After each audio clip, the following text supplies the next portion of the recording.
Inclusive, eu já usei muito material de ambos, desde o Facebook do Celso, A Vida que Podemos Salvar, Belo Horizonte, até o Facebook e depois as várias traduções do José Oliveira e do José com a Rosa, que também aparecem no site do Altruísmo Eficaz, ou no site Crítica na Rede, mas esses materiais fazem um enorme bem. Enorme bem é uma expressão interessante. Esse material é muito útil, muito usado por professores, por palestrantes ou por grupos interessados em ler e estudar. Além disso, eles são mais importantes ainda, porque eles já foram citados pelo Peter Singer e usados pelo Peter Singer. Não como um meio, mas também como um fim, mas em todo caso foram usados como um meio para o movimento do altruísmo eficaz, o Celso e o José. O José, inclusive, tem um trabalho e tem uma espécie de calculadora que todo mundo pode conhecer e usar. E o Peter Singer divulgou e elogiou. O Celso apareceu, se não me engano, no livro sobre o altruísmo eficaz, como um dos exemplos de pessoas engajadas. Lá tem exemplos de vários lugares do mundo, e o Celso apareceu como exemplo do Brasil. Então, isso me deixa muito honrado e, ao mesmo tempo, muito feliz de conhecê-los pessoalmente e de conhecê-los convidando outras pessoas, outros jovens, para vir aqui conversar com vocês.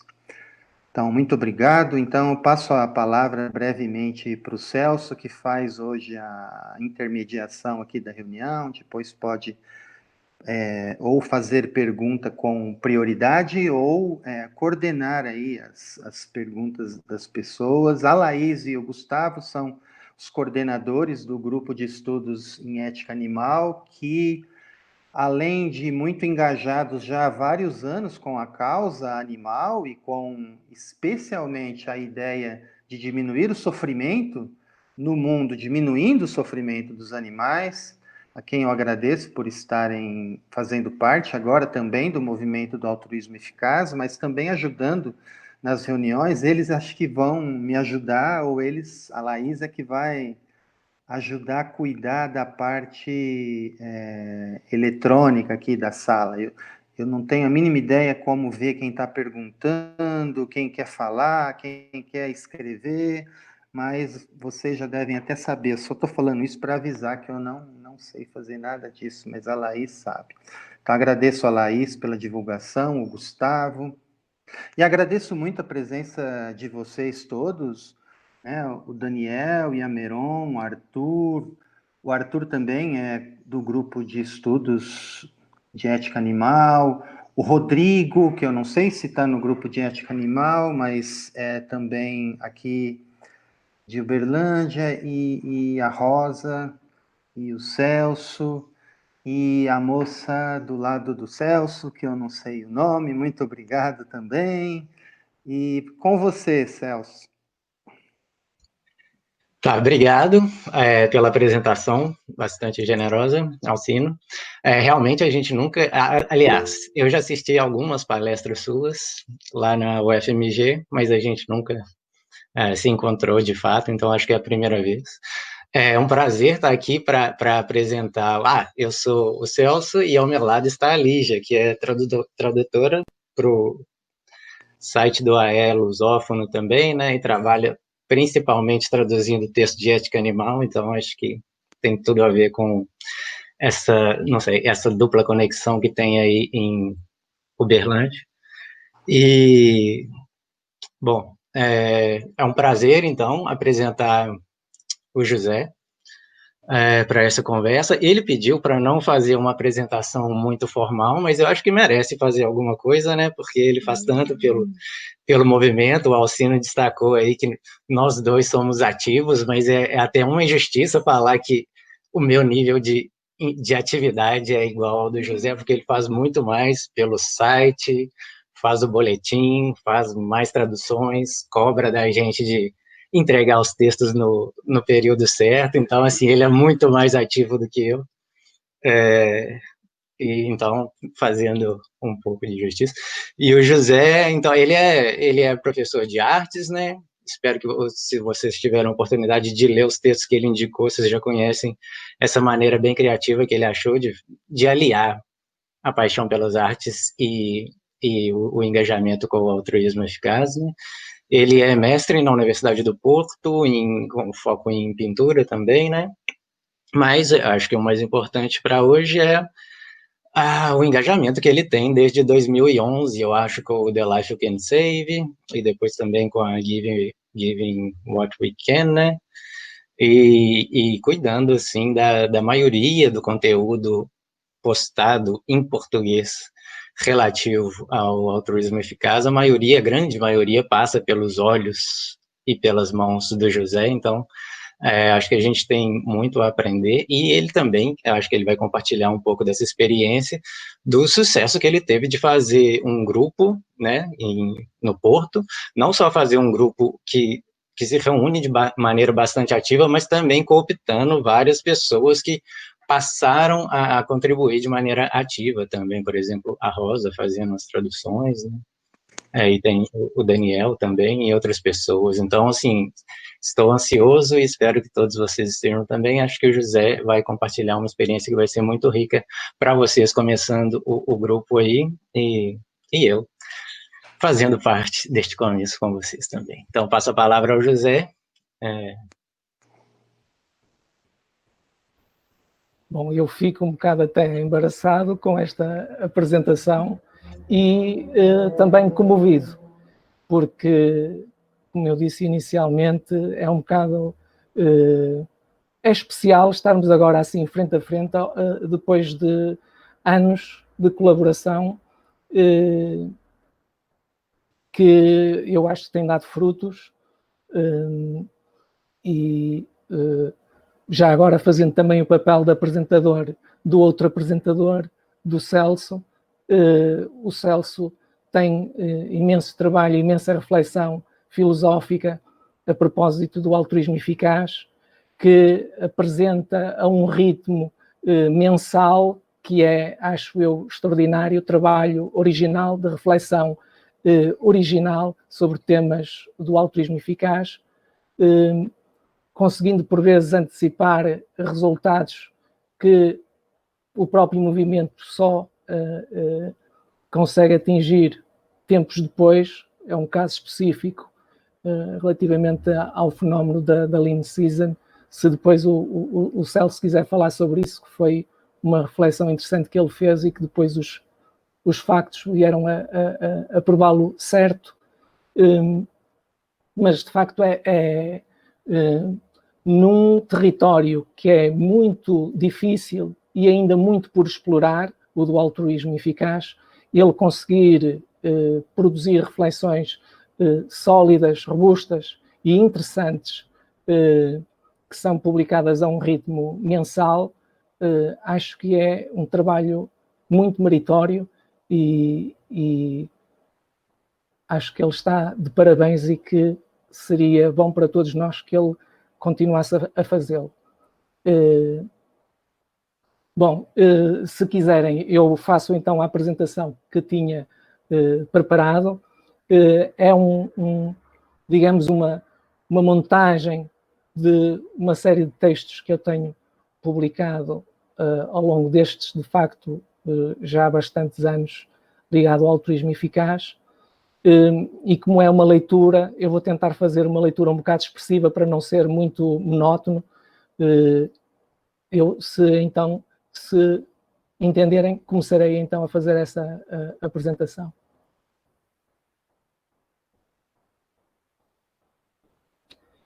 E de facto começa mesmo no início. Quando nasci, estavam a ser escritas as palavras que mais iriam influenciar a minha vida. Se alguma vez o poder da palavra se tornou claro para mim, foi ao perceber um raciocínio que, de forma aparentemente tão simples, implicava uma mudança tão grande na maneira como nos relacionamos uns com os outros. Falo sobre o artigo Fome, Riqueza e Moralidade, de Peter Singer. As suas conclusões marcaram uma longa e alargada discussão e foi muito além do mundo académico e que partia da defesa da nossa obrigação moral de ajudar aqueles que se encontram na pobreza extrema. A minha mãe chamava-se Maria e o meu pai José, como os pais de Jesus. Mas se chamassem Amina e Abdalá, como os pais de Maomé, e se eu não tivesse nascido no Porto, mas sim em Bangladesh, eu e os meus irmãos poderíamos bem ter estado entre os 9 milhões de refugiados que, no ano em que nasci, foram vítimas de um genocídio, prefazendo um número de vítimas superior a toda a população do Portugal de então. Embora a crise mundial de fome que esse genocídio desencadeou não fosse incomum, Peter Singer, nessa altura um jovem de apenas 25 anos, por querer quebrar essa rotina de passividade perante a tragédia humana e por querer mudar a forma como olhamos para as questões morais nesse tipo de situações, colocou uma pergunta ao mundo que persiste até hoje. Deixaria morrer uma criança a afogar-se num lago raso só porque não quer sacrificar o seu melhor par de sapatos ao tentar salvá-la? Quantas vezes já passei por esse lago? O lago é a minha consciência. E não quero admitir que aí possa morrer uma criança inocente só porque eu pudesse dar mais valor ao dinheiro. Não foi isso que os meus pais me ensinaram.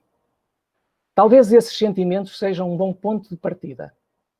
Ao longo de quase 50 anos, Peter Singer continuou a colocar essa mesma pergunta e não causará a grande admiração que a maioria das pessoas considera monstruoso deixar afogar a criança por se achar mais valioso um par de sapatos.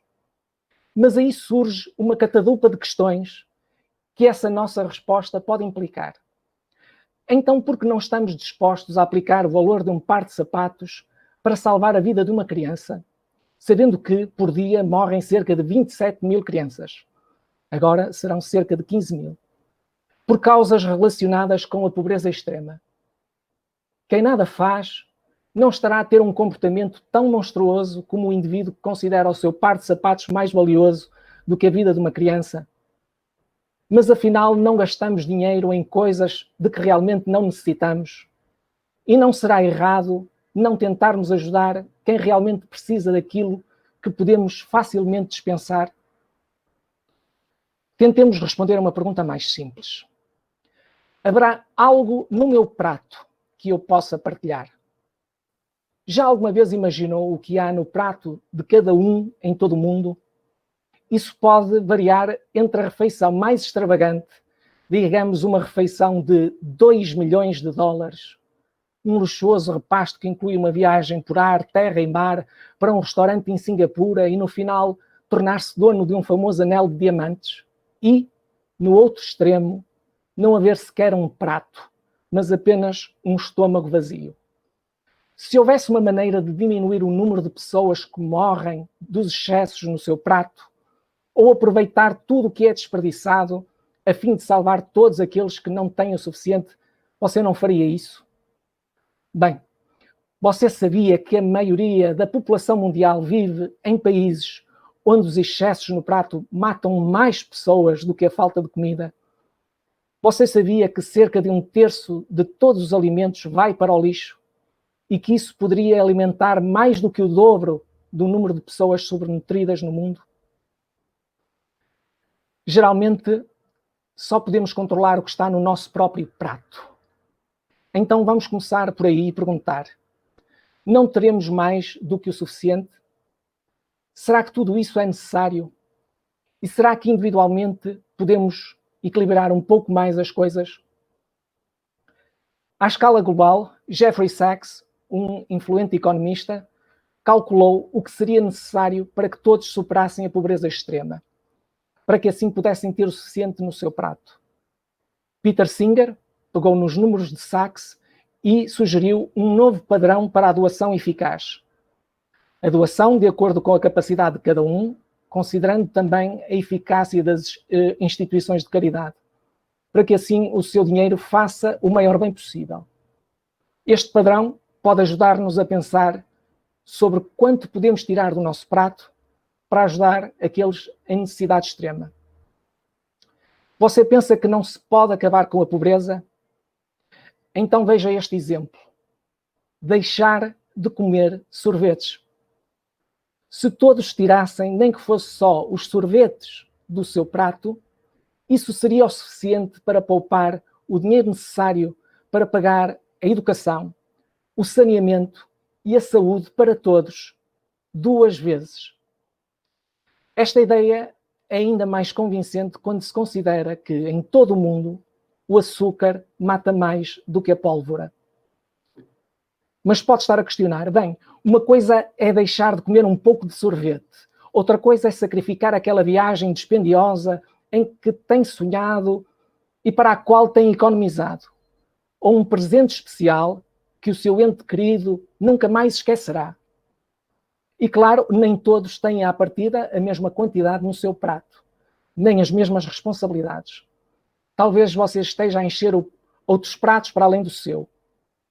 Mas suponho que há coisas que compra sem as quais poderia facilmente passar, especialmente se soubesse que o dinheiro que teria gasto poderia ajudar alguém de uma forma muito significativa.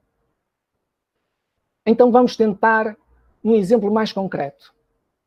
O que poderia fazer um professor de artes de Portugal para equilibrar as coisas? Sim, estou a falar de mim próprio. Eu poderia certamente fazer a minha parte, embora o salário anual de um professor contratado aqui em Portugal, cerca de 15 mil euros, seja cerca de 1/3 do rendimento médio de uma família nos Estados Unidos, cerca de 50 mil euros, aproximadamente o mesmo em dólares. E eu posso ajudar porque, embora esse rendimento possa parecer modesto para alguns, ainda assim estou nos 5% mais ricos da população mundial. Assim, de acordo com o padrão de Peter Singer, eu só teria que dar 1% do meu rendimento para contribuir com a minha justa parte. Isso seria muito difícil. O que teria eu de tirar do meu prato? Aqui estão algumas coisas que deixei de consumir há alguns anos. Nessa altura foram realmente muito difíceis de tirar do meu prato. E a primeira coisa foi o tabaco. Durante a semana eu fumava menos de um maço de cigarros por dia, mas nas noites ao fim de semana eu chegava a fumar 4 maços. Assim vou contar um maço por dia.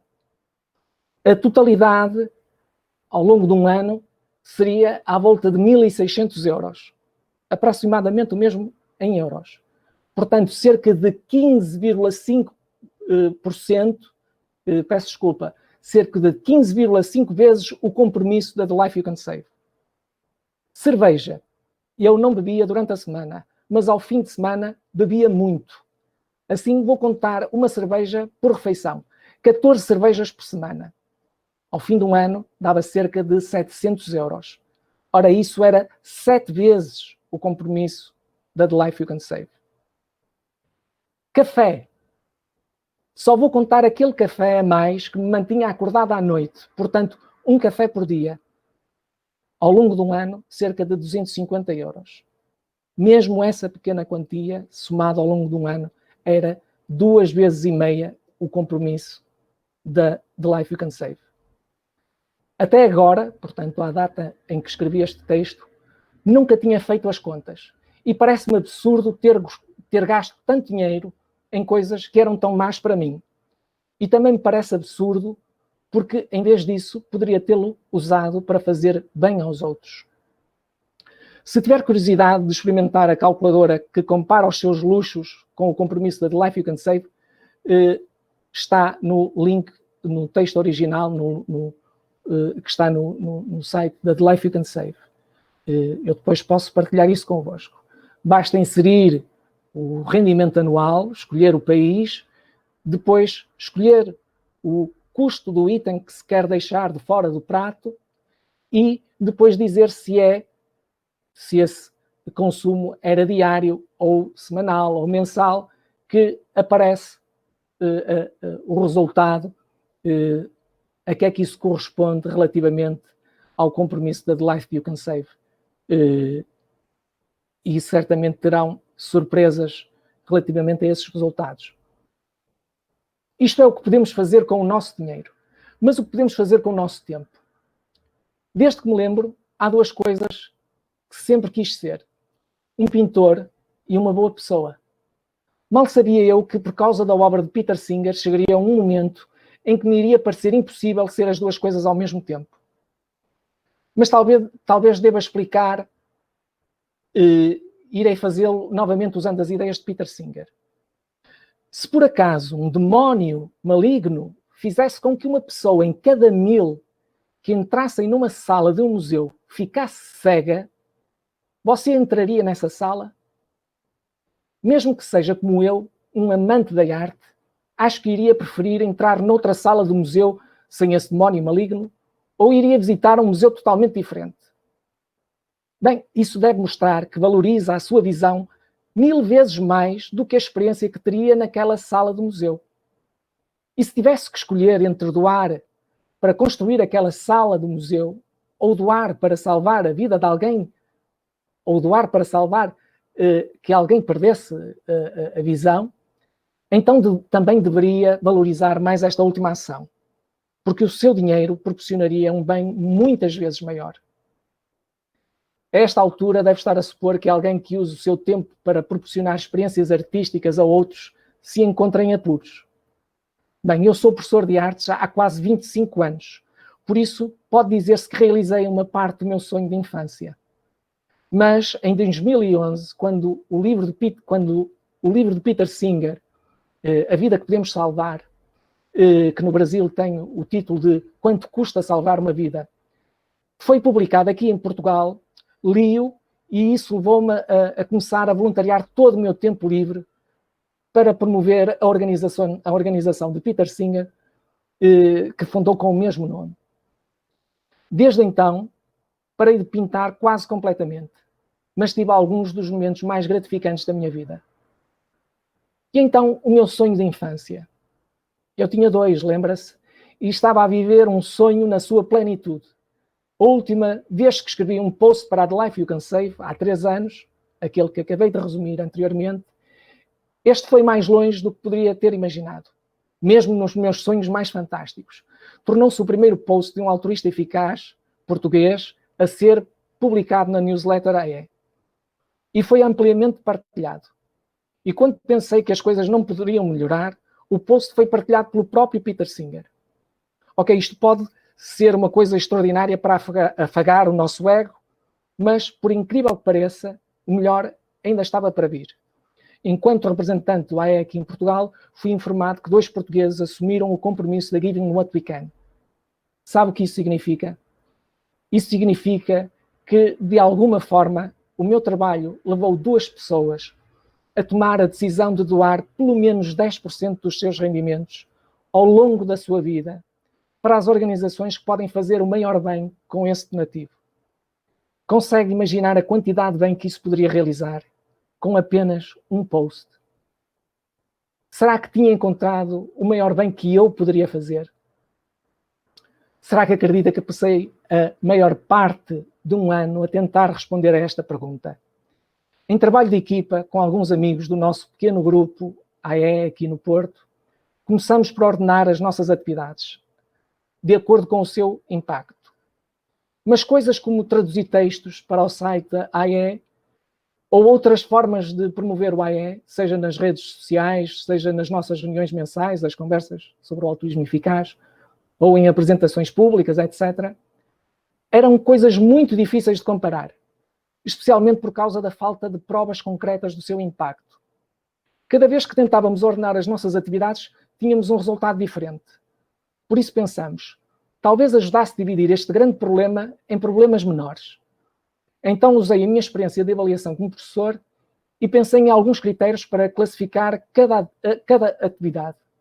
Critérios como o custo de implementação de cada uma, considerando o tempo e outros recursos, o seu impacto imediato e a longo prazo, os benefícios individuais com as pessoas implicadas, fossem os agentes ou os beneficiários, e a possibilidade de replicá-las com sucesso no futuro, aquilo a que se chama a escalabilidade. Mas demos ainda um outro passo para refinar essa avaliação. E a cada critério associamos uma taxa de probabilidade de estarmos certos nessa avaliação. Porque quando se está a tomar decisões difíceis, como escolher uma instituição de caridade para onde doar, parece ser muito útil ter uma escala de certezas ou incertezas com mais nuances.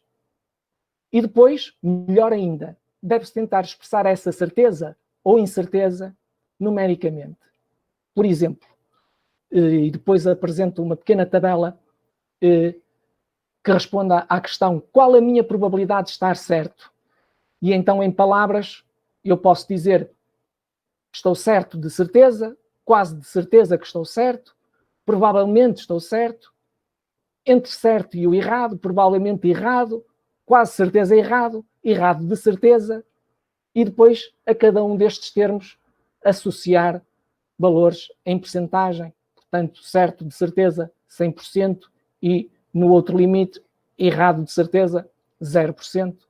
Até posso fazer uma associação de cores para tornar os resultados mais visíveis, indo do certo de certeza, o verde vivo, entre o certo e o errado, um cinzento, e depois errado de certeza, um vermelho. Mais de 6 meses a avaliar qual foi o resultado.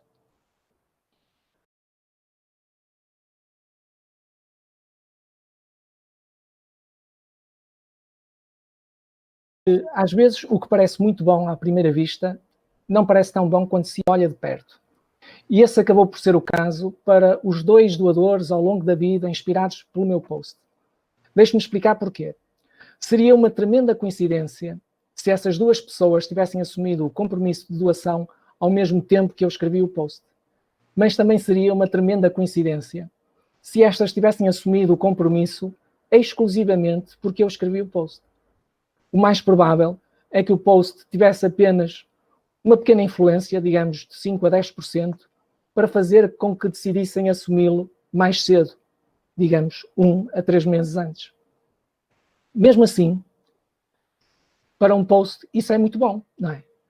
Bem, mesmo que uma doação eficaz de uma fração tão pequena de 10% do salário de um mês pudesse ir muito longe, lembre-se do compromisso de 10% da Giving What We Can, este tipo de resultado era muito difícil de repetir. Ainda mais quando não se é um escritor e apenas se publica uma vez em cada 3 anos. Felizmente, às vezes, quando se olha de perto, o que não parece tão bom à primeira vista acaba por ser muito bom. Não tão bom, muito bom, o que poderia ser. A certa altura, um casal de amigos artistas estava a promover a sua galeria de arte caseira e convidaram-me para fazer uma exposição. Longe do meu sonho de infância, concordei em participar naquilo que considerava ser a carreira de artista mais curta de todos os tempos. Começava e terminava com uma exposição. E concordei com isso porque eles concordaram que todos os lucros seriam doados a uma instituição de caridade eficaz, a The Against Malaria Foundation. Resumindo, passei o meu tempo livre a pintar e depois 29 pessoas compraram 50 impressões artísticas e as suas doações compraram 225 redes para proteger 405 pessoas de uma das doenças mais mortais do mundo, a malária. Sabendo que o mercado da arte não está a fervilhar de galerias de arte que abraçassem um projeto sem fins lucrativos deste tipo, arte por doações eficazes, lavei os meus pincéis pela última vez e guardei-os. Nós, do Grupo AE, consideramos isto um golpe de sorte único e também o colocamos de parte. Porém, repetidamente, percebemos que a ideia pontuava tão bem na nossa avaliação que talvez valesse a pena pensar de uma maneira diferente de repeti-la. Durante todo este tempo, lutei contra o meu enviesamento pessoal a favor das artes, sentindo que, se tivesse de escolher entre os meus 2 sonhos de infância, nunca deveria escolher entregar-me a prazeres egoístas. Mas, e se afinal esses sonhos não se excluíssem mutuamente? Peter Singer usou frequentemente as artes como um exemplo onde não investir o seu dinheiro num mundo com tanto sofrimento evitável, quando o mesmo dinheiro pode fazer uma grande diferença. Mas também falou sobre o que um artista pode fazer com o seu talento para ajudar os outros, especialmente despertando-nos para a situação do mundo em que vivemos. E também guardei na minha memória quando ouvi outro filósofo moral de renome, Derek Parfit, dizer que ser um artista poderia ser uma carreira AE, contando que se tivesse lucro suficiente e se executasse o plano de ganhar para dar. E mesmo que não fizesse parte dos meus planos imediatos, tornar-me num artista extraordinariamente bem-sucedido, quando um outro amigo me pediu para fazer o seu retrato, comecei a perceber que a desculpa de que não poderia fazê-lo porque estava a fazer algo mais importante não seria necessariamente verdade. Se fizesse um retrato em troca de uma doação à Fundação contra a Malária, isso poderia ter um impacto positivo maior do que a maioria das coisas que eu poderia estar a fazer. E quando o meu amigo me perguntou qual seria a quantia para uma doação razoável, pensei, mesmo que eu trabalhe apenas ao nível do salário mínimo, isso significaria mais ou menos 3 mosquiteiros anti-malária por cada hora de trabalho. Imagine se cada hora que passa a fazer o seu hobby pessoal, fazer exercício, jogar jogos vídeo, tweetar, etc., resultasse em 6 pessoas protegidas de uma doença mortal. Esse é certamente um valor razoável. Então, o que será o melhor que você pode fazer? Somos todos tão diferentes e é por isso que essa pergunta é tão difícil de responder. Mesmo como professor, há muito para ir de aconselhar os meus alunos sobre o caminho que estes deveriam seguir. Do meu ponto de vista, o melhor que se pode fazer é aprender o máximo que se puder para que se possa escolher bem por si mesmo, diante de tanta informação, às vezes contraditória. Algumas das ferramentas mais benéficas para fazer esse tipo de escolha, como o compromisso com os outros, uma mentalidade científica, abertura, integridade e um espírito colaborativo, são precisamente os princípios orientadores do altruísmo eficaz. E algo maravilhoso sobre o movimento é que este o ajuda a encontrar a resposta a essa pergunta de muitas maneiras diferentes.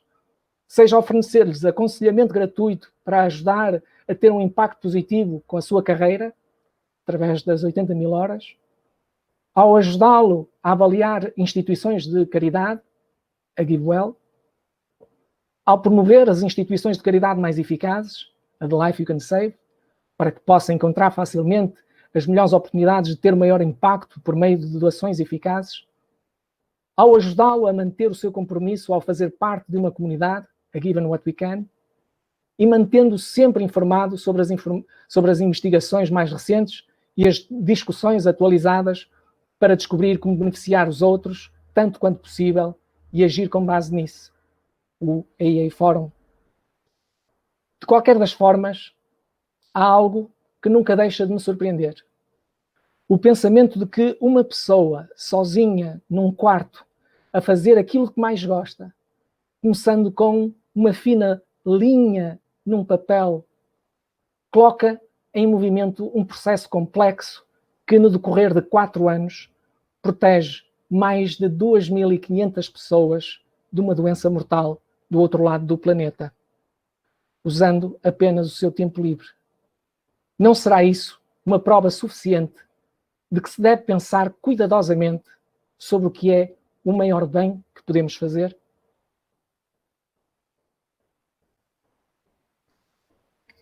A minha apresentação era esta. Obrigado pelas palmas.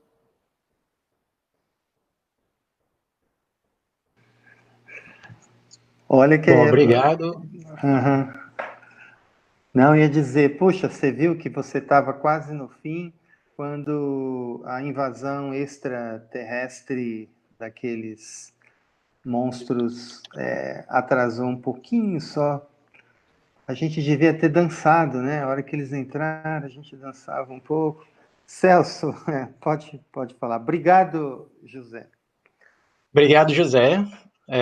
Pois é, comentando ainda, né, a gente acabou de ver um exemplo vivo de como poucas pessoas podem fazer tanta coisa negativa, eu acho que a gente pode esperar que poucas pessoas também possam fazer a diferença positiva.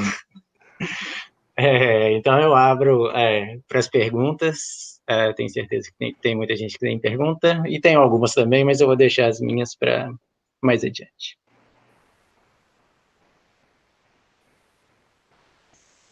Gustavo? Bom, pessoal, boa tarde para todo mundo, né? Eu tenho uma pergunta, eu estou com ela aqui desde da última encontro que a gente teve, na verdade, com o professor Alcino ainda, mas na ocasião não pude fazer essa pergunta, e eu gostaria de fazer ela aqui, aproveitando que hoje a gente não tem só um representante, mas a gente acaba tendo 3 representantes do altruísmo eficaz. Com relação a uma visão que eu tive, no último encontro, a gente tinha combinado da gente discutir aquele... Eu acho que eu posso falar manual, porque o título, se não me engano, é isso mesmo, né? Manual do Altruísmo Eficaz. E a partir da leitura do texto e algumas outras coisas que a gente foi discutindo, eu fiquei com uma dúvida no seguinte sentido. Pelo que eu entendi do movimento, a ideia principal é tentar fazer o maior bem possível de forma racional, e esse maior bem possível ele é pensado em diminuir o sofrimento, a quantidade de sofrimento que tem no mundo. Até que eu estou correto? Em linhas gerais, né? Em linhas gerais, pelo menos, eu entendi dessa forma. Então, eu fiquei pensando o seguinte, se a gente considera que, em termos de indivíduos, né, que são explorados pela pecuária intensiva, a gente tem a escala de bilhões de animais que são explorados, né, e que quase a totalidade deles, se não todos, né, passam por uma vida de imenso sofrimento. Então, em termos de animais, a gente já tem uma quantidade que supera a quantidade de seres humanos. Hoje, na Terra, eu não tenho minha estatística, eu até procurei pegar, mas eu tive imprevisto um pouco antes da reunião, não consegui juntar tudo, mas estatisticamente a gente já tem alguns estudos que apontam, já que a população de animais é algumas vezes a população de seres humanos. E esses animais estão em imenso sofrimento. E aí eu vou não vou fechar isso com uma pergunta, mas eu deixo como uma reflexão aqui, porque é um gancho para a minha outra pergunta. Que dentro do Manual do Altruísmo Eficaz e dentro do movimento em si, parece que tem 3 grandes pilares, que seria o sofrimento humano, né, a pobreza extrema, o sofrimento animal e a preocupação a longo prazo com a vida na Terra. Se eu considero que a pobreza extrema, minha principal preocupação, ou uma das minhas principais preocupação com a pobreza extrema, é o fato de muitas pessoas não terem acesso à alimentação, e que isso, em grande parte, ou em alguma medida, tem como fator responsável a criação de animais para pecuária. E se eu considero que quando eu vou preocupar com o futuro da vida na Terra, a exemplo agora da Covid, mas não só da Covid, das últimas grandes pandemias, a gente também tem a criação intensiva de animais, mas não só isso, porque a criação intensiva de animais também tem um custo ambiental muito, muito caro, né, e que a gente acaba não sendo muito visível, né, por exemplo, o Brasil, que é um grande exportador de gado, a gente não coloca no mercado, né, não coloca no preço da carne desse gado que é exportado, o preço do impacto ambiental que tem, né, da água que o gado bebeu, do solo, né, tudo mais que eu sei que vocês sabem. Então, assim, a minha principal dúvida foi, se a criação de animais pela pecuária intensiva, ela reflete, e parece que reflete de forma significativa nos outros 2 pilares do altruísmo eficaz, porque, pelo menos a impressão que eu tenho, o foco do altruísmo eficaz ainda é com a ajuda ao ser humano. E não me entenda mal, não é que eu acho que está mal empregado, não, mas como o foco do altruísmo é ser racional, né? E essa é a minha dúvida. Me parece que se a gente for colocar na ponta do lápis, ser apenas racional, parece que se eu combato a pecuária intensiva, seja por N formas, uma forma, por exemplo, é o grupo de estudo, por exemplo, pelo menos essa tentativa nossa, né, divulgar conhecimento e tudo mais, isso não seria mais eficaz e as verbas que o movimento consegue, de doação e tudo mais, aplicar nesse sentido de informar e conscientizar e educar as pessoas para diminuir a pecuária, porque assim você consegue também tratar dos outros dois pilares? Eu peço desculpa, eu sei que eu me delonguei muito na pergunta, mas assim, a minha dúvida é essa.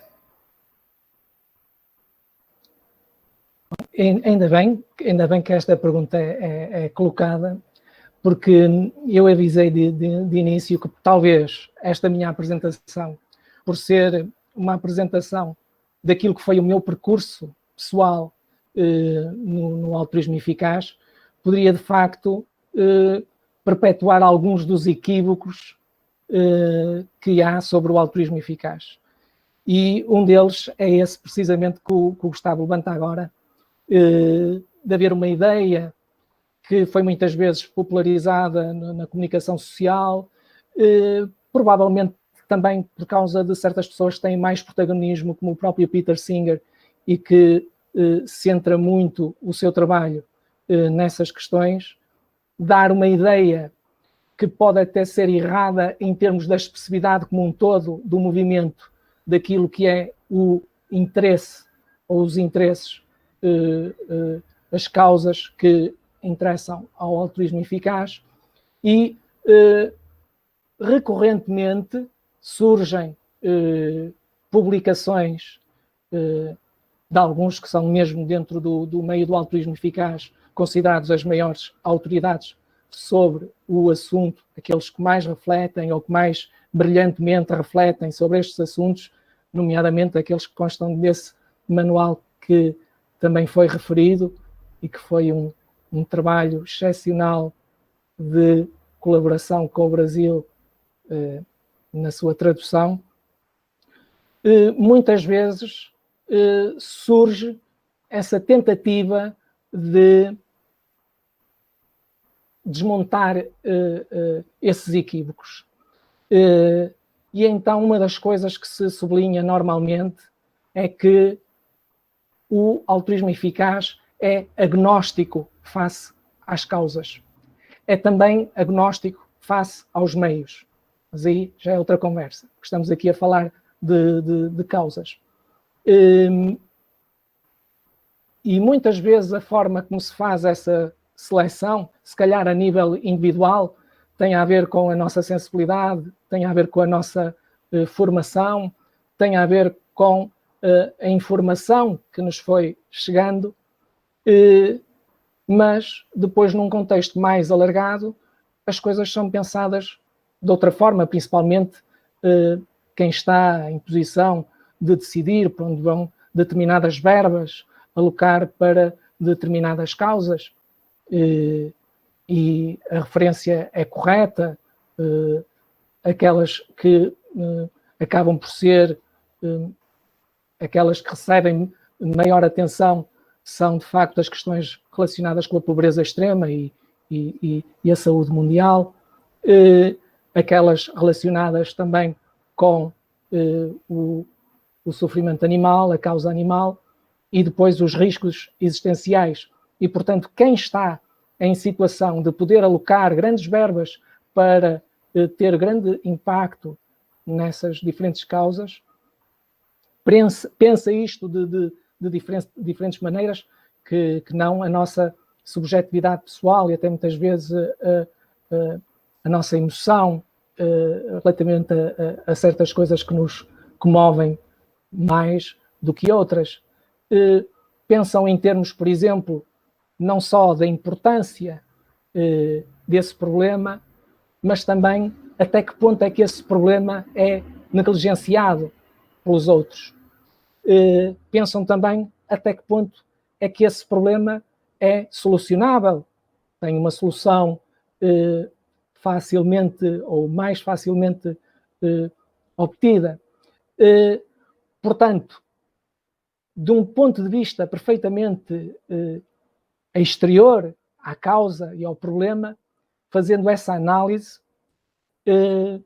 por vezes pode-se chegar a conclusões que não seriam aquelas nossas iniciais e mais emotivas. E já agora que vejo que eu não sou nem de longe especialista no assunto da ética animal, mas há um ponto que entrou há relativamente pouco tempo na questão da ética animal, e digo entrou, já era uma área estudada, mas agora começa a ter mais força até ao ponto de ser de haver uma organização. Vou referir primeiro do que é que se trata, do sofrimento dos animais selvagens. Portanto, quando ainda a generalidade das pessoas se preocupa com animais domésticos, cães e gatos, já o altruísmo eficaz tinha o foco na questão da pecuária intensiva, e agora, digamos que podemos falar naquele termo de alargar o círculo, o tal círculo em expansão daqueles que fazem parte das nossas preocupações éticas, terem agora também alargado para os animais selvagens, que, se formos a ver também em termos de número e em quantidade de sofrimento, infelizmente ainda ultrapassa aquilo que se passa na pecuária intensiva. Portanto, sublinhando isto, e eu gostava também, a este propósito, também de ouvir o Alcino e de ouvir o Celso, mas sublinhando isto, o movimento altruísmo eficaz é fundamentalmente agnóstico face às causas. Isso, portanto, aquelas que se provarem ser aquelas que são mais importantes, mais negligenciadas e que possam ser solúveis, não é? Entre, obviamente, outros critérios, estes serão os mais fáceis até de explicar, pelo menos para mim, perceber que, de facto, o altruísmo eficaz se rege por esse princípio de neutralidade face às causas e também relativamente aos meios. Mas aí, se calhar, entramos em questões que até são mais do âmbito filosófico, e aí é desse lado que estão os especialistas. Eu não sei se a minha resposta é suficientemente esclarecedora.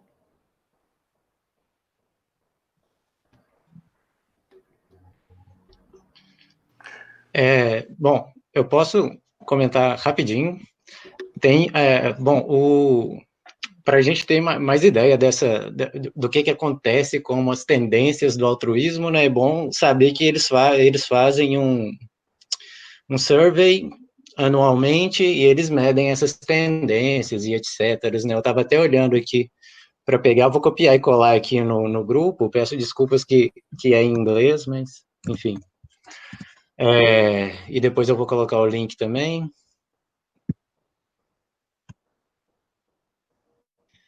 E, de fato, é verdade que a questão da pobreza continua sendo o maior caso, né? Mas eles notam uma diferença. É bem interessante notar que a maioria das pessoas que entram no AE, eles mudam de opinião depois de que eles entraram. E a maioria que entra e a maioria que é menos envolvida é mais relacionada à pobreza, mas eles mudam de opinião e a tendência do último ano, pelo menos, parece ser mudar de pobreza indo mais para a questão do longo-termismo. Mas também, se você pegar e comparar, há um crescimento também significativo da questão animal. Celso, explica aí um bocadinho o que é o longo-termismo, se calhar há gente aqui que pode não saber, não sei. O Gustavo, pela pergunta, ele sabe, né, porque pela pergunta ele citou, mas é essa questão de preocupar-se com questões da humanidade, ou talvez da vida senciente, a um grande longo prazo, e não só pensando em questões das próximas gerações, mas pensando em um termo muito maior do que a gente está acostumado a lidar com elas, e tentar identificar qual que seria a melhor maneira de começar a agir bem cedo para evitar essas questões que ameaçariam um florescimento mais longínquo da humanidade.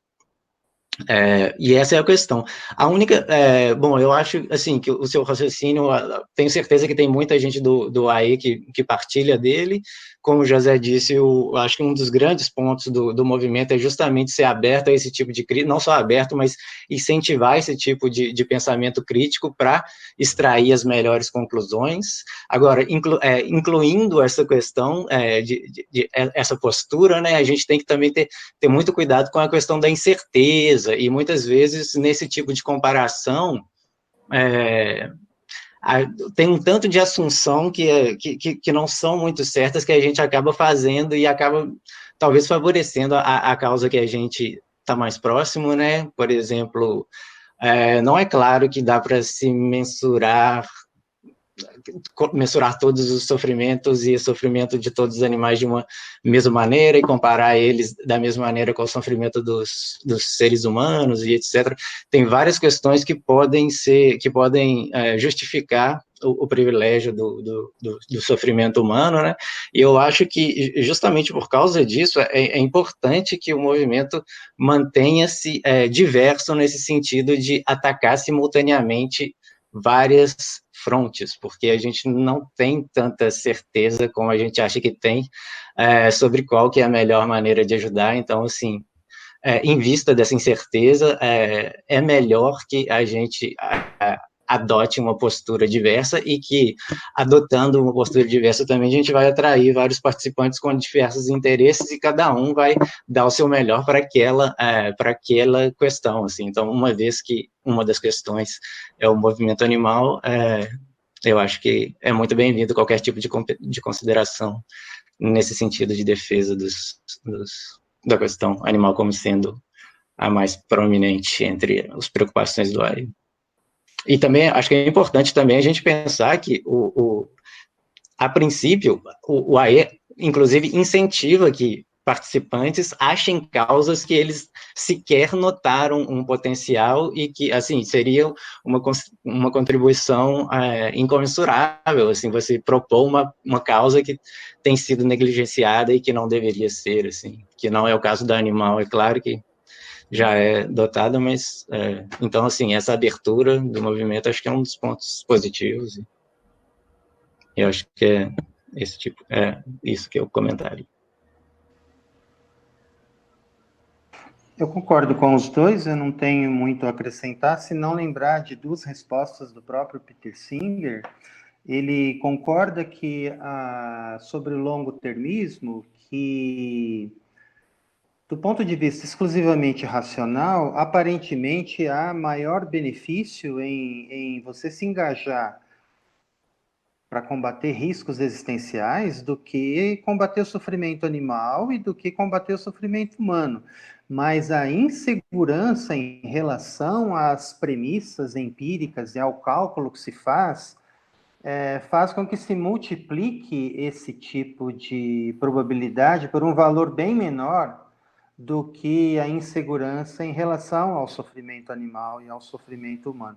Bom, isso o Celso já falou, mas o que eu quero dizer é o seguinte: ele lembra que a gente precisa manter o que o José chamou de neutralidade e o que o Celso chamou de uma variedade de causas, porque a gente está conversando com um público com diferentes motivações e diferentes probabilidades de aderir a uma causa. Parece que uma premissa é a probabilidade de pessoas muito diferentes de nós aderir a diminuir a pobreza, mas não aderir a diminuir o consumo de carne ou coisas assim. O próprio Peter Singer disse que ele, pessoalmente, acha que o dinheiro que a gente pode doar rende mais para seres humanos. E a causa animal é muito importante. Se as pessoas substituírem, ele nunca vai falar contra, mas ele acha que é para juntar as duas coisas. Você pode doar o seu dinheiro para qualquer uma delas, ou você pode doar metade para uma e metade para outra, ou você pode doar só para uma, mas ainda incluir a outra, né? Eu não sei se né, talvez tenha que falar o seguinte, não é que do ponto de vista racional uma causa é mais prometedora, porque não basta o ponto de vista racional, precisa da informação empírica. E quando se diz que determinadas causas na pobreza e no desenvolvimento são muito mais custo-eficazes, elas estão sendo medidas em relação a outras causas ligadas à pobreza e ao desenvolvimento humano. Então, as pessoas que vão se preocupar só com essa causa, elas ainda são desafiadas e têm justificativas empíricas, mas empíricas na comparação interna dentro da causa do desenvolvimento. Assim como na causa animal, não é? A diminuição de qualquer sofrimento, se referir a algo que tem a ver com grande escala, dentro da causa animal, vai ser preferível a uma que até prometeria mais, né? Vamos libertar todos os animais, mas a probabilidade de ocorrer é muito menor. Então, você tem que multiplicar o efeito pela probabilidade de ocorrer. É por isso que o Singer é contra a opinião, por exemplo, da nossa palestrante do mês passado, e acha que temos que ser agnósticos. Se uma determinada ação bem-estarista diminui uma quantidade muito maior de sofrimento do que uma pregação abolicionista, a gente tem que levar a sério a bem-estarista. Mas aí ele põe uma vírgula. A gente pode fazer as duas coisas também, para que a gente vai ficar opondo uma a outra e tal? Eu acho que eu teria essas duas coisas que eu me lembrei que o Singer falou, né? Que tem que ser empírica e que há uma insegurança grande e que o público vai ser muito variável, né? Vai ter... É isso. É importante essa questão, até porque o grupo de Uberlândia é relacionado à causa animal, né? E o Gustavo pode estar certo, a gente está errado, a gente vai aprendendo aos poucos, com mais experiência, com mais informação. E há uma grande chance do Arthur estar certo. O Arthur acho que suspeita que o animal selvagem sofre muito mais que os animais, principalmente se os animais muito pequenos serem sencientes, né? Aí o Gustavo também vai ter que deixar o animal de criação e ir para o animal selvagem. Mas o pessoal do longo termismo pode estar certo. A gente gastar todo o nosso dinheiro, tempo, reflexão, oração, sei lá, contra meteoros, vai ser mais custo eficaz do que todo o nosso esforço. Isso vai depender do mundo real, da nossa experiência, coisas assim.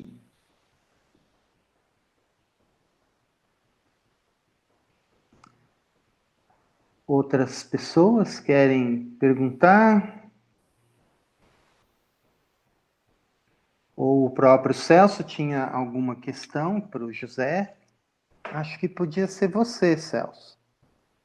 Eu tenho algumas questões e tenho uma que talvez se encaixe bem na sequência dessa primeira discussão, que é justamente se a gente, perguntando então a partir da experiência pessoal do José, que é uma coisa que também eu entro bastante em conflito comigo mesmo, uma distinção entre na nossa postura enquanto divulgador do AE e na nossa postura enquanto participante do AE, que então tem que ser crítico mesmo em relação às opções do AE, e como fazer, se há alguma diferença nesses dois papéis para você, né, do divulgador e do participante, e como que você consegue conciliar as duas, ou separando dois Josés que lidam com o AE, ou se você consegue fazer, adotar essas duplas posturas concomitantemente. Oh, Celso, isso é uma pergunta muito difícil, muito difícil. Mas eu vou aproveitar para responder neste sentido, até porque cai dentro do âmbito do tema que foi sugerido para esta conversa, que era precisamente as conversas. O que é que se faz num grupo AE? E, portanto, aí entra um bocadinho na pergunta que acabas de fazer, porque eu tenho uma exposição pessoal nesses momentos, em que partilho, por vezes, também as minhas dúvidas e tento partilhar também informação, mas também, ao mesmo tempo, tenho a preocupação de passar uma ideia o mais fidedigna possível daquilo que é um movimento que eu também acompanho um pouco à distância, não é? Para mim, o AE tem diferentes vertentes. Tem a vertente de colaboração com o Brasil, que é semanal, não é? Nós estamos constantemente em contacto, em trabalho conjunto, é um trabalho muito frutuoso. Há tempos, alguém dizia-me, mas traduções, e por vezes o site não tem grande visibilidade, ficam aqui, se calhar alguns em primeira mão, com a notícia que este ano o site vai superar novamente a quantidade de visualizações que tem ao longo do ano, comparativamente com os anos anteriores, já desde 2015, que por vezes é um pouco ingrato lidar com essa situação, de perceber que as coisas não correm como gostaríamos, passar umas horas a fazer uma tradução e depois ter tão poucas visualizações no momento, até porque é assim que funcionam as coisas, questões do Google, das pesquisas e das consultas e por aí fora. Mas para quem está, por exemplo, a iniciar o trabalho pode ser um bocado frustrante, não perceber que se calhar o que funciona é esse trabalho acumulado e não só pontualmente, mas perceber também que esse trabalho é um trabalho de aprendizagem contínua. E se uma pessoa tiver a preocupação de estar sempre a focar-se no trabalho, nas investigações, nas reflexões que vão sendo produzidas, nós estamos a acrescentar conhecimento ao nosso conhecimento e, se calhar, em algumas das situações, a mudar de ideias. E, portanto, há um trabalho assim rico a fazer de Portugal para o Brasil, mas depois há o trabalho in loco com os grupos que se vão disseminando por aqui e por ali. E da minha experiência, eu queria corrigir o que foi dito quando disseram que a experiência do Porto, do Grupo AE do Porto, é uma experiência de sucesso. Eu não a representaria assim. Eu diria que teve momentos, de facto, em que o nosso trabalho teve repercussões muito boas, mas é um grupo muito pequenino, é um grupo que já teve quase tantas formações como anos que tem de existência, e por vezes, isto se calhar traduzindo um bocado da minha experiência, para quem possa ter interesse em fazer coisas desse género, para além desses momentos de algum sucesso em que o nosso trabalho de facto tem repercussões interessantes, por vezes também tem momentos de muita frustração. Não só porque aparece todo o tipo de gente com todo tipo de interesse sem saber o que é o altruísmo eficaz, ou com ideias pré-concebidas, e, portanto, se calhar o formato daquilo que é o grupo, daquilo que é o trabalho do grupo, tem que ser pensado em função disso. E eu hoje estive um pouco a refletir, como faço em todas as conversas, passo a manhã de sábado a preparar a conversa, e estive um pouco a refletir sobre isso, como é que foi o percurso ao longo desses anos.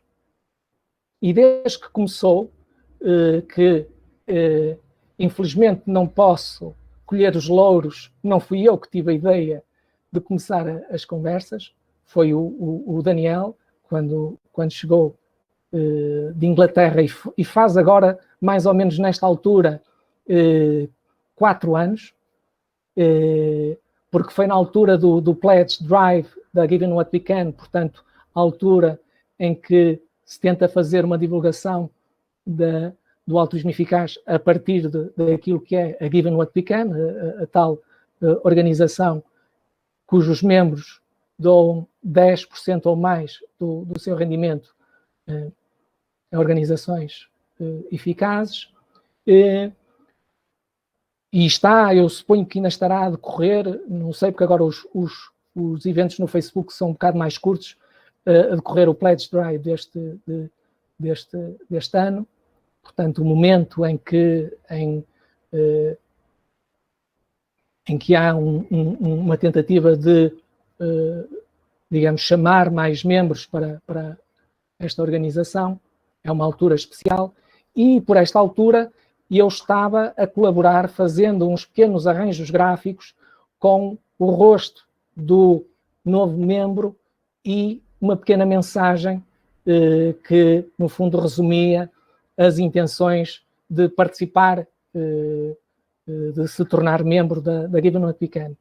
E entre esses, digamos, arranjos gráficos que fiz, estava o do Daniel, que eu nem sabia de onde é que ele era, e que entrou em contacto comigo e disse-me que estava no Porto e que se queria encontrar comigo. Acedi prontamente. A minha primeira reação foi: vou pela primeira vez conhecer um altruísta eficaz, porque nunca tinha estado frente a frente com nenhum.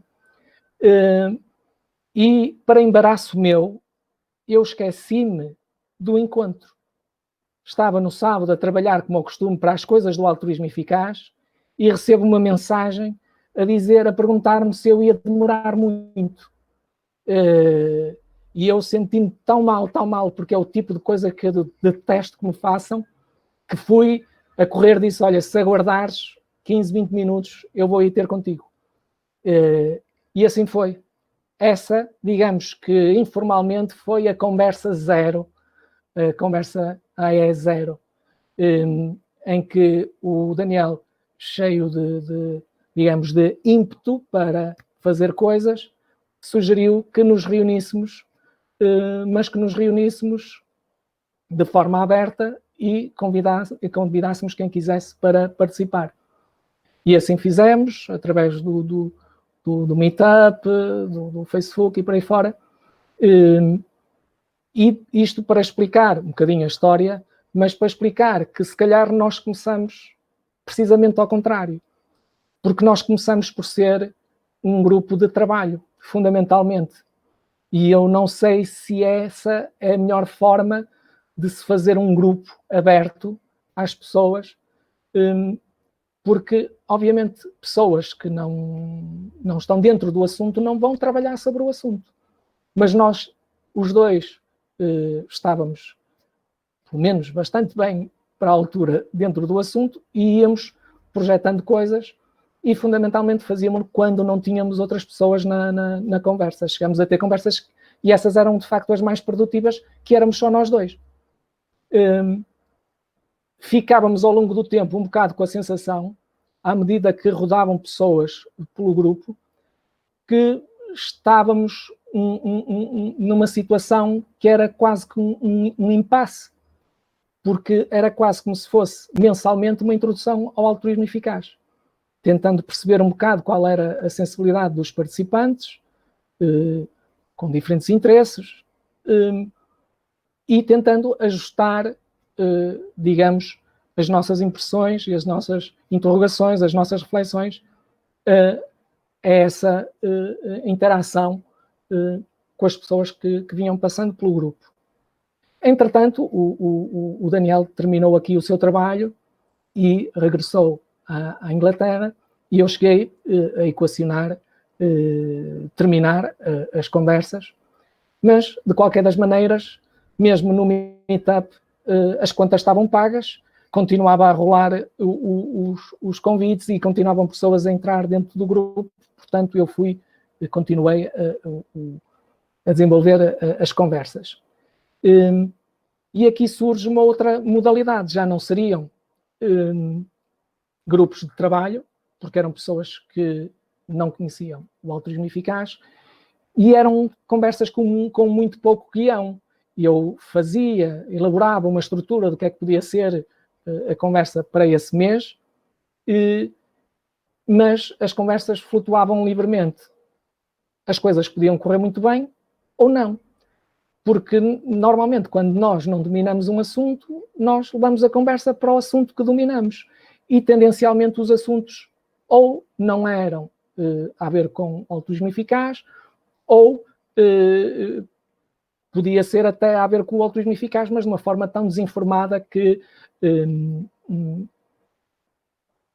era complicado tratar as coisas nesse patamar, digamos assim.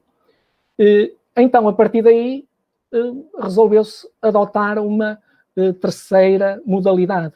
E esta parece-me aquela que poderá ser mais útil para quem tiver ideias de iniciar um grupo, que é, de facto, ter um guião prévio. Decidir se o que pretendem fazer é, por exemplo, ler um texto introdutório do altruísmo eficaz e analisá-lo, questioná-lo, por aí fora. Outras sugestões, como também de introdução ao altruísmo eficaz, como os da Giving Games, os jogos de doação. O site da Life You Can Save tem muita informação sobre isso. E se calhar numa altura em que as pessoas estejam mais entrosadas, e reparem que, por exemplo, eu lembro-me de deixar isto extraordinário relativamente aos grupos formados na Alemanha, em que uma pessoa, para participar no Google Meet, tinha que fazer uma espécie de um estágio de 10 semanas. Portanto, 10 sessões de estágio antes de poder entrar no grupo.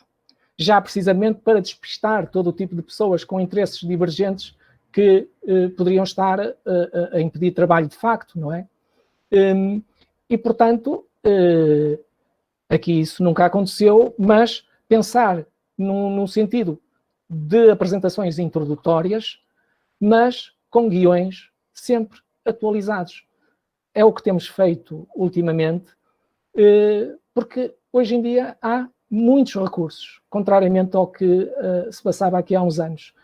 As newsletters da Given What We Can, da própria newsletter AE, a newsletter da Life You Can Save, a newsletter da GiveWell, a newsletter...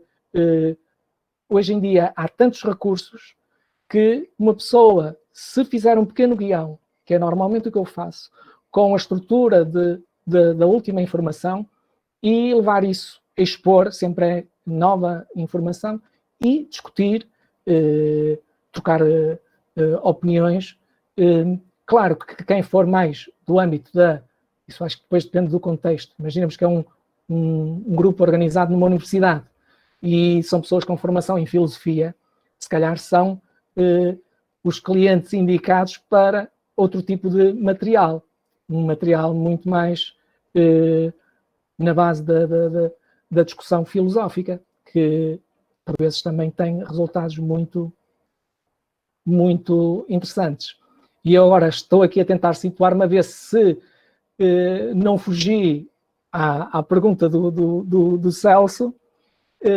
Quis um bocado traduzir a experiência do grupo, mas de facto há conflitos pessoais entre aquilo que muitas vezes são as nossas reflexões críticas sobre determinados aspectos do altruísmo eficaz e aquilo que é a exposição pública que estamos dispostos a ter ou a dar relativamente a essas reflexões mais críticas.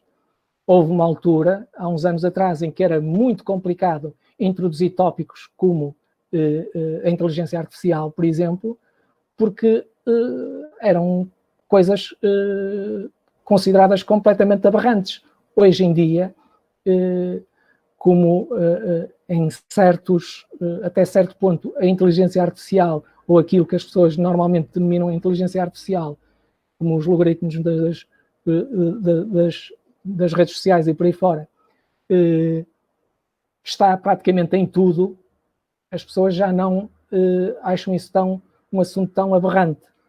Mas há, de facto, circunstâncias em que os meus interesses pessoais ou as minhas convicções pessoais ou sobre o próprio altruísmo eficaz podem colidir com aquilo que é aquilo que eu acho que deve ser a forma como devo apresentar o altruísmo eficaz. E desde que eu saia de bem com a minha consciência, que não me esteja também a trair nos meus princípios, julgo que essa tarefa deve ser feita. Eu não sei se foi muito claro porque o tema não é simples. Eu, aliás, tenho as minhas dúvidas até relativamente a qualquer um de vocês relativamente a esse aspecto. Não, sim, foi ótimo. Pois é, eu acho que não era uma pergunta que esperava qualquer tipo de solução, é realmente difícil, era justamente, eu estava querendo realmente escutar sobre a experiência, né? E foi, sim, eu acho que a resposta vai dar muito um guia, né, para o Alcino e para o pessoal, para a gente tentar emular reunião, ou sei lá, estruturar reuniões de maneira mais eficaz possível. Né? Há muita informação sobre isso, há muita informação. Eu, para ser franco, muitas vezes o que fiz foi ler na diagonal esse tipo de informação, como constituir os grupos, o tipo de... há muita informação sobre isso. Até porque se tem que lidar com situações, por vezes, muito complicadas, porque estes grupos informais que reúnem-se em cafés, as pessoas estão a comer e a beber e, por vezes, há excessos, não é? Excessos de linguagem, há pessoas que são mais sensíveis e que não toleram determinado tipo de afirmações e por aí fora. Há que se fazer uma gestão que, por vezes, é bastante complicada, não é? E pode ser muito frustrante. Há uma tendência nossa, humana, quer dizer, pelo menos daquilo que eu percebo da minha experiência e do que sei de psicologia, que não será certamente muito mais do que vocês sabem, nós temos uma tendência de preservar mais vividamente os momentos maus do que os momentos bons. E o que faz história, eu, ao pensar em relatar esta minha experiência com o trabalho com o grupo, sinto uma certa inibição, ou tento inibir-me, de relatar esses maus momentos, que alguns nós podemos ver até com um certo aspecto caricato, mas se começamos a vincar sobre esse aspecto, também dá a sensação que é um trabalho que não é meritório e que pode ser muito desgastante ou demasiado desgastante. Bom, isso tem a ver também com a gestão pessoal de cada um e perceber se esse tipo de reunião, desse tipo de que cria certas expectativas para alguns, se pode ser um momento também agradável de troca de experiências e que não haja, obviamente, conflito ou discussão mais acesa de ideias, a não ser no bom sentido. Até para vocês verem como eram por vezes acesas as nossas discussões, isto agora num sentido irónico. Uma vez eu estive com o Daniel quase 1 hora a discutir a tradução de uma palavra. Portanto, para ver como isto podia ser altamente aceso. Claro que estou a ser irónico, estivemos imenso tempo a traduzir qual seria, e o Daniel estudou na Inglaterra, portanto, e estivemos ali, de facto, muito tempo a tentar arranjar l'amo juste, a palavra mais adequada para aquela tradução. Mas, obviamente, estávamos só os dois, portanto, ninguém foi incomodado com isto. Sim, pois é. Bom, talvez a gente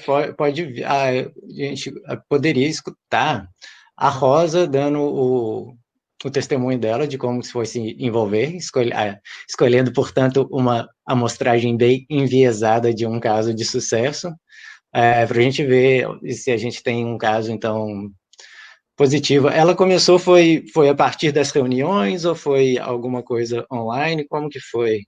Sim. o envolvimento? A Rosa apareceu, suponho eu, se a Rosa não se importar que eu conte, numa reunião, acho que a primeira reunião que ela apareceu foi uma reunião um bocado sui generis, em que participou alguém cujo interesse no altruísmo eficaz era óbvio que não era o seu. E a Rosa indignou-se muito com o que estava a ser dito, e eu próprio não quis, digamos que foi naquela circunstância em que as reuniões eram sem guião, e eu deixei um bocado a conversa fluir para não estar a cortar a palavra a ninguém. E a determinada altura fiquei com a sensação que a Rosa podia estar a ficar com uma ideia completamente errada do que era o altruísmo eficaz, porque aquilo não tinha nada a ver com o altruísmo eficaz. Então, como por vezes acontece nestes encontros, nós prolongamos digamos assim, a parte da conversa, prolongamos. Se as pessoas estiverem interessadas, vamos jantar juntos. E isso aconteceu. Fomos jantar juntos, um grupo mais pequeno, e eu tentei passar o jantar todo a explicar, afinal, o que era o altruísmo eficaz e que não tinha nada a ver com aquilo que tinha sido ali discutido. Não digo que terá sido essa minha eloquente exposição, mas a Rosa voltou a aparecer e a determinada altura também manifestou interesse em colaborar, como ainda é estudante, a sua colaboração poderia ser no âmbito do trabalho de tradução, nomeadamente, e ela voluntariou-se para o fazer, mas ela está aí, está a ouvir, pode dizê-lo. Sim, peço desculpa, isto foi-se abaixo um bocado. E acho que às vezes não funciona em condições, mas olá a todos de novo. Eu suponho que o Celso tenha perguntado como é que eu me juntei ao altruísmo eficaz? Sim. Exatamente. Bom, parece que a internet nos está a ajudar. E a Rosa tem feito um trabalho muito interessante de tradução, um bocadinho a receio, inicialmente, que ela nunca tinha traduzido, mas posso assegurar-vos que tem sido dos trabalhos mais cuidadosos e rigorosos que eu tenho visto. Por vezes já fazemos ao contrário, que é eu enviar coisas para a Rosa me dar a opinião dela. É verdade, é verdade. É preciso que as pessoas entendam que muitas vezes este trabalho é um trabalho custoso, pelo menos da minha parte, porque não faço as coisas com grande facilidade e por vezes isto requer inúmeras revisões, mesmo quando são traduções que eu próprio faço 2, 3, 4, as coisas não saem, não são publicadas sem serem revistas 4 ou 5 vezes, porque pelo menos a mim faz-me uma enorme impressão de detectar gralhas ou problemas de tradução, essencialmente problemas de tradução, quando nós estamos a colocar palavras noutra língua, mas que não as mesmas dos autores. E eu, quando penso que se possa estar a deturpar palavras de pessoas como o Peter Singer ou outros intervenientes do movimento, causa-me muita impressão. Daí ter um trabalho muito cuidadoso para que isso não aconteça. Quando acontece, é mesmo por ignorância minha, e aí não posso fazer mais do que pedir as minhas desculpas.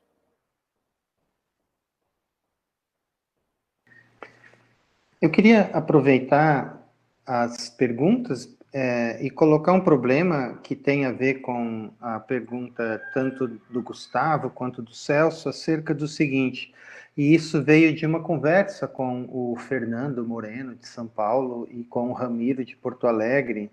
Até que ponto talvez não seja ineficaz ou pouco eficaz nos preocuparmos com grupos e mesmo com relacionamentos um pouco mais próximos, ao invés de, por exemplo, a divulgação não regular e sistemática, mas uma divulgação para um número maior de pessoas, com menos reuniões, ou as próprias traduções. Agora tem uma tendência de se investigar se a plataforma do YouTube com mini palestras não atinge muito mais pessoas pela multiplicação do vídeo do que o site, o texto escrito, o Facebook, o Instagram.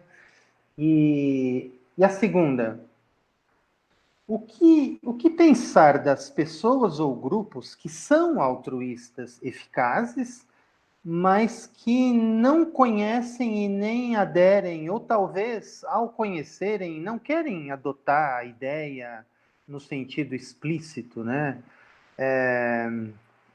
Não sei, um grupo longo-termista, ou um grupo animal, ou um grupo de caridade que faz tudo que a gente sugere, que os manuais sugerem. Não é também mais importante que esse grupo simplesmente continue sua vida normal e até se multiplique, mas sem a nossa intervenção, digamos, educacional? Não sei, José, o que você pensaria disso. Se é que eu fui claro, né, na questão. Vamos ver, se calhar pela minha resposta percebe-se se foi ou não foi claro. Pelo menos para mim. Quanto ao uso de diferentes plataformas, claro que isso tem a ver com os recursos humanos, tecnológicos que as pessoas têm ao seu dispor e também até que ponto as pessoas têm uma disponibilidade pessoal de se mostrarem. Eu acho que tudo o que passe por meios que fiquem registados, seja pela palavra, seja pela imagem, há que haver um tratamento prévio, um cuidado prévio muito grande.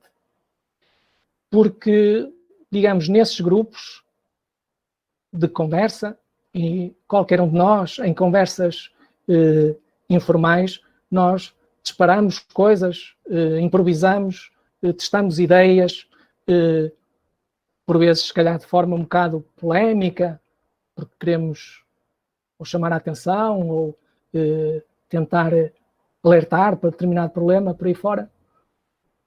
Mas acho que quando se passa para um registro que fica, como a palavra ou como a imagem, que tem que haver esse cuidado prévio. Eu digo aqui, porque por vezes posso não o fazer, se calhar com a sistematicidade que devia fazer, que quando eu produzo estes textos, eu tento-os passar pela comunidade para saber o que é que vocês pensam sobre eles. Tento, porque claro, várias cabeças pensam melhor do que uma, não quero estar a cometer erros em meu nome e muito menos quero estar a cometer erros em nome dos outros. Portanto, parece-me que essas coisas não devem ser feitas só de impulso, só de improviso, que tem que haver, de facto, um trabalho prévio. Este esquema assim de conversa, eu julgo que se entenda que uma pessoa pode... eu até posso dizer que agora discordo de algo que disse há pouco por causa da intervenção que o Celso teve.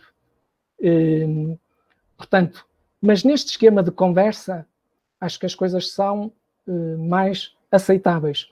Mas quando se produz um vídeo, quando se produz um texto original, que não é uma tradução, eu acho que tem que haver um trabalho, até por respeito aos outros, um trabalho prévio de mostrar o que se fez, de testar as nossas ideias. Agora, qual é o meio mais eficaz? Eu acho que tem um bocado a ver com a qualidade do produto, não propriamente do meio. Porque se eu for para o YouTube vender o altruísmo eficaz como se fosse um milagre, e sabemos que não é, é fruto de muito trabalho, muita reflexão, muita investigação em várias áreas. Mas eu, se for para o YouTube vender o altruísmo eficaz como uma espécie de milagre que se encontrou, ou que alguém que detém e que consegue transformar coisas miraculosamente noutras, isto pode ser muito apelativo para muitas pessoas, mas isto nem é rigoroso, nem é verdadeiro, e, obviamente, vai contra aqueles princípios que há pouco enunciei e que me parece fazerem sentido. Isso, em contraposição aos grupos, não percebo porque é que deva haver sequer contraposição, podem perfeitamente coexistir. Percebo que as pessoas possam, ao fim de determinado tempo e de experiências falhadas, estarem frustradas e não quererem reproduzir o mesmo tipo de experiências. Mas, por vezes, essas experiências também podem ser muito agradáveis e podem também ser um veículo único de aproximar pessoas a algo que nós achamos importante. Enquanto que algo que é meramente publicado, que pode ter o acesso de milhões, mas isso era uma das coisas que eu questionava na minha introdução. Isso traduz-se em quê? São milhões de visualizações. Nós este ano, eu posso-vos dizer, este ano vamos atingir, estou a tentar ver aqui as estatísticas, vamos atingir, estamos quase nas 27 mil visualizações do site, pela primeira vez. Isto traduz-se em quê?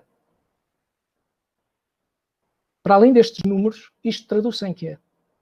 A não ser que uma pessoa tenha o feedback de alguém a dizer, li aquele texto e que me fez repensar isto ou aquele outro, a não ser que haja esse contacto pessoal, este trabalho pode ser muito inglório, porque é um trabalho semanal ou mensal, pode ser muito inglório, mas também pode ser algo que pode alterar qualquer coisa. É muito difícil de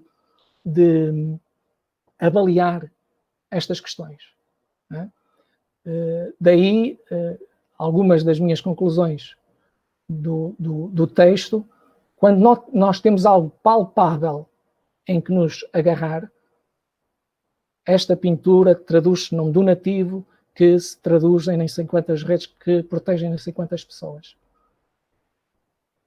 Chegar-se a um ponto em que uma pessoa consegue medir hora a hora do seu trabalho qual é o seu impacto, isto não é a realidade para a generalidade do trabalho que nós fazemos de divulgação. Nós fazemos muita coisa que nos dá muito trabalho que não sabemos quais são as repercussões. E, de facto, se me pedem para avaliar um meio ou o outro, eu acho que isso tem a ver com, digamos, os recursos humanos que temos. Se a pessoa, de facto, tem desenvoltura para fazer uma apresentação interessante, tem uma equipa que consiga produzir textos com rigor e consegue traduzir isso num produto final interessante e de valor, muito bem. Mais complicado de discutir é, e quando as coisas não têm esse nível de qualidade? E de que forma é que nós podemos estar a comprometer o trabalho de outros? Eu acho que tudo isto, como o próprio movimento teve momentos que seriam quase atos falhados, que ainda hoje em dia estão a tentar resolver uma questão, por exemplo, um dos equívocos do altruísmo eficaz, que só tinha a ver com ganhar para dar ou ganhar para doar. Portanto, pessoas que adotavam carreiras altamente especializadas e de grandes rendimentos para poderem traduzir isso no máximo de doações possível e por aí fora. Que a determinada altura parecia uma coisa completamente fora da caixa, uma coisa extraordinária, mas depois houve apropriações nos média, ver o lado negativo disso, a instrumentalização das pessoas, depois, como o Singer aponta, nós não pensamos num pai de família como uma pessoa que está a ser instrumentalizada quando vai trabalhar para trazer a comida para a família, para aí fora, porque acabamos de pensar como uma pessoa que utiliza o seu trabalho para fazer doações para alguém que está a ser instrumentalizada de alguma forma, ou por aí fora. Portanto, há circunstâncias em que as pessoas muito bem intencionadas traduzem, ou de uma forma demasiado simplista, ou de uma forma mesmo errada, uma determinada ideia, e que isso pode pôr em causa trabalho de imensa gente, também muito bem intencionada. Portanto, eu acho que, sobretudo,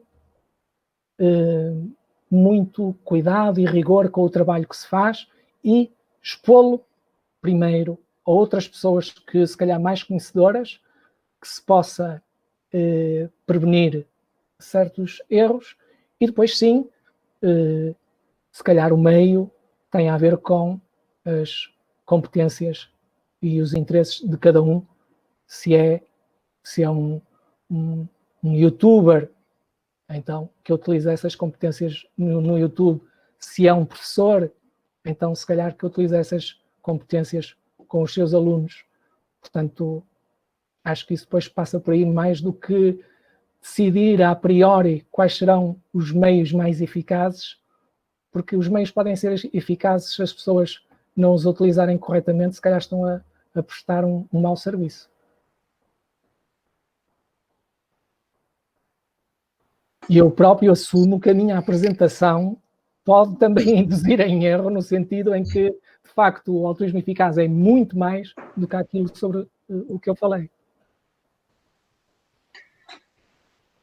Bom, se eu tenho... a minha impressão...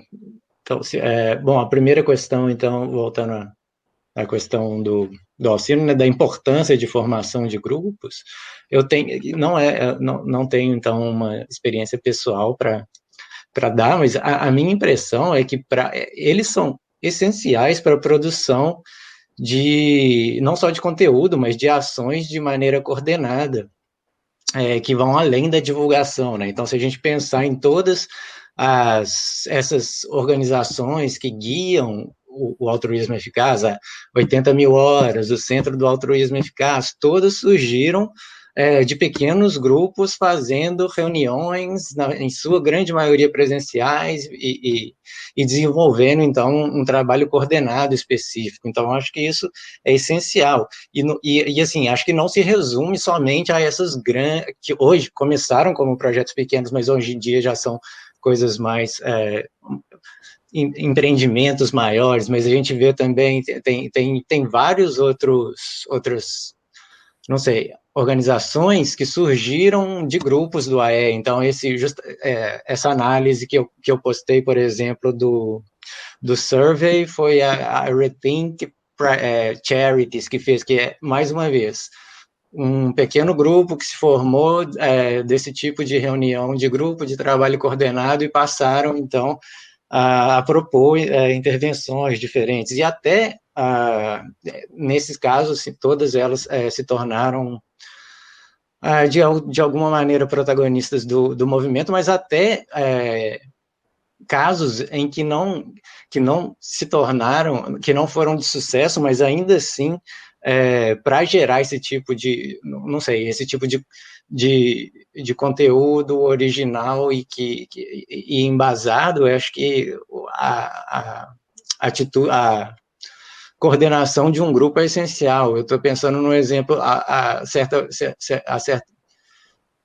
ocasião eu fui escrever eu fiquei curioso por que o altruísmo eficaz não se interessava muito pela questão da educação, e tentei achar algumas fontes, e eu fui justamente, achei um estudo feito pelo grupo no Canadá. Então, mais uma vez, o resultado de um trabalho de um grupo mais delimitado, né, que fizeram uma análise bem cuidadosa, seguindo os preceitos do AE a respeito de vários estudos sobre intervenções na área da educação. Então, assim, mesmo esses casos em que o movimento como um todo não aceita, mas eu acho que eles são provas de que há sim uma utilidade, uma necessidade de coordenação de grupos pequenos, mais numerosos do que simplesmente indivíduos, né, ou poucos, ou duplas, ou qualquer coisa que eu seja, com pessoas com diferentes especialidades, mas coordenando para produzir algo que seja, não sei, bastante relevante, etc. Então, acho que isso é bem importante. E em relação à segunda pergunta, se tem organizações que não se associam, não querem se associar, não se importam em se associar, ou sequer conhecem o altruísmo eficaz, mas que estão fazendo qualquer que seja ação altruística que gere bons resultados e que observe métodos capazes de fazer com que os resultados sejam realmente os melhores possíveis. Aí, nesse caso, acho que realmente não tem problema nenhum, acho que não tem problema nenhum de não se associar com o altruísmo eficaz. Essas que são as minhas impressões acerca dessas questões. Aliás, num dos podcasts com o Robert Willing, das 80 mil horas, há um colaborador, eu julgo que foi um dos colaboradores da GiveWell, que diz que não se identifica nada com o termo altruísmo eficaz. E o próprio Robert Willing se explica que para ele também pode não ser o termo mais feliz, mas que no fundo tem que se arranjar um nome, não é? Para as coisas, para depois saber do que é que se está a falar, mas até mesmo nisso, a pessoa concordar que o que está a fazer, em princípio, é altruísmo eficaz, não gosta do termo, não acha que seja o mais adequado. Portanto, desde que, como diz o Celso, haja esse trabalho colaborativo, que eu acho que também é mais vantajoso, muitas vezes, do que um esforço solitário de tentar passar alguma ideia. Eu venho sempre aquela imagem, é um vídeo do YouTube, que é um fulano num concerto que está num descampado a dançar loucamente ao som da música, e as pessoas estão todas a observá-lo e a filmá-lo como se ele fosse um tolinho. E de repente vem outro fulano a correr, que não dá a entender conhecê-lo, e começam a dançar os dois juntos. Mais uns minutos depois, junta-se uma multidão àqueles dois, que surpreendente. É um vídeo que se tornou viral e que dá um bocado a entender esta ideia de que, por vezes, uma só pessoa a tentar dizer qualquer coisa é um tolo. E, por vezes, basta mais uma pessoa juntar-se a esse tolo para depois, se calhar, vir uma multidão atrás. Isto, é claro, é só uma imagem, mas eu acredito que, mesmo que muito deste trabalho possa ser feito solitariamente, que ele necessita da colaboração dos outros. Seja presencial, que obviamente é outro tipo de contacto, aquilo que se poderia dizer mais humano, mas mesmo daqui para o Brasil se tem feito coisas, pessoas extraordinariamente que nunca se viram. Acho que é um dos aspectos também, acho que essenciais do altruísmo eficaz, que é ligar-nos com pessoas que, se calhar, que de outra forma não teríamos conhecimento delas, nem teríamos relacionamento com elas. Se calhar também cabe aqui partilhar um pouco da experiência do grupo de altruísmo eficaz do Porto, que tem acolhido, em algumas das sessões, alguns elementos do autismo eficaz que visitaram o Porto e que também trazem com as suas experiências novas maneiras de pensarmos o autismo eficaz e sentirmos que, de facto, as coisas têm uma repercussão e têm uma latitude extraordinária. Pessoas extremamente diferentes dos Estados Unidos, de Itália, da Escócia, e que trazem experiências também pessoais de ligação ao autismo eficaz particular, porque têm informações específicas, como disse há pouco, e que se calhar acrescentam muito àquilo que é o meu desconhecimento em determinadas áreas, nomeadamente nas ciências mais duras, que não é essa a minha formação. E tem sido para mim uma experiência enriquecedora nesse sentido, e muito da colaboração que fazia com o Daniel ia nesse sentido, que era, por vezes, tentar arranjar alguma solidez matemática para alguns dos raciocínios que não fossem tão subjetivos. E a propósito daquela grelha, digamos, de avaliação das atividades, que, como relatei na apresentação, nessa altura nós reuníamos um bocado de improviso e pegávamos nos papéis, vamos aqui ordenar, fazer uma espécie de um ranking das atividades que fomos realizando e vamos ver quais são as melhores ou as piores, vamos tentar ordenar. E depois comparávamos e chegávamos à conclusão que aquilo era quase como os macacos a tirar dardos, os resultados eram totalmente diferentes uns dos outros. E eu acabei por chegar à conclusão que eu próprio estava a fazer uma lista diferente à que tinha feito antes de ir para a reunião. Mas depois isso gerou uma discussão que era, mas então porquê é que tu estás a pôr este em primeiro lugar e este que os outros puseram em primeiro lugar, tu estás a colocar este em último e por aí fora? E fomos percebendo que, de facto, aquele não era o método mais eficaz de tentar avaliar o impacto das atividades. Portanto, e a forma depois de dividir um problema grande em problemas menores, tentando arranjar critérios em que todas elas encaixassem para ver um resultado final, qual eram as mais impactantes e as menos impactantes. E nós, de facto, demoramos cerca de meio ano a fazer isso, mas também compreenda-se, meio ano foram 6 reuniões, porque as reuniões são mensais. Portanto, mas foi um trabalho que à partida também pode parecer um bocado inglório, já brincávamos com isso, então dessas reuniões participou um altruísta eficaz escocês, que por vezes ainda mandava mensagens da Escócia a perguntar se a gente já tinha terminado a avaliação das atividades ou se ainda andávamos a avaliá-las.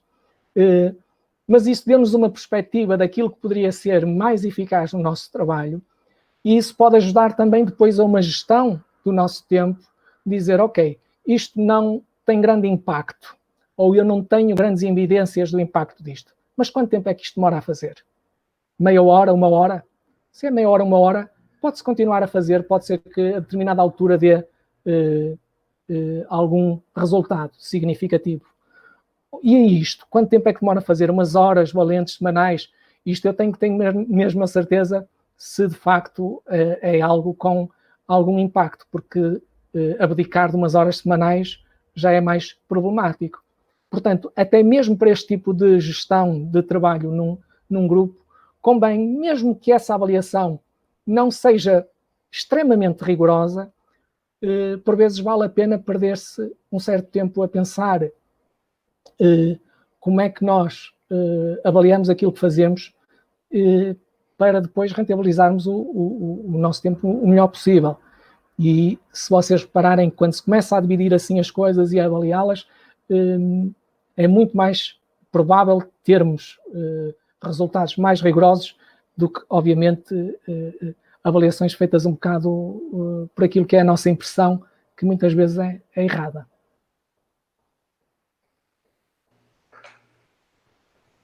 Bom, já temos 2 horas e 10 minutos.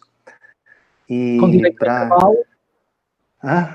Com direito a intervalo. Também tivemos um intervalo. Os 10 minutos da próxima vez, foi o que eu falei, a gente aproveita e dança quando eles entrarem aqui, mas não queremos explorá-lo e não queremos também atrapalhar aí a noite de você e das pessoas, como Rosa, que são aí da Europa. Eu quero agradecer muito pela conversa, pela palestra, pela troca de experiência e de opinião do José, do Celso.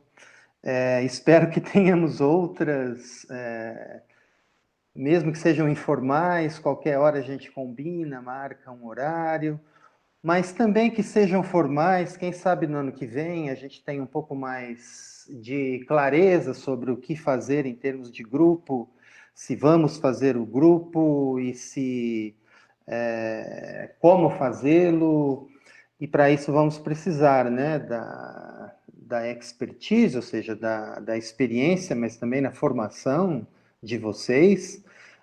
Eu agradeço muito a Laís e ao Gustavo e ao Arthur, do Grupo de Estudos de Ética Animal, pela organização da reunião, pela sala, pela divulgação e pelo interesse.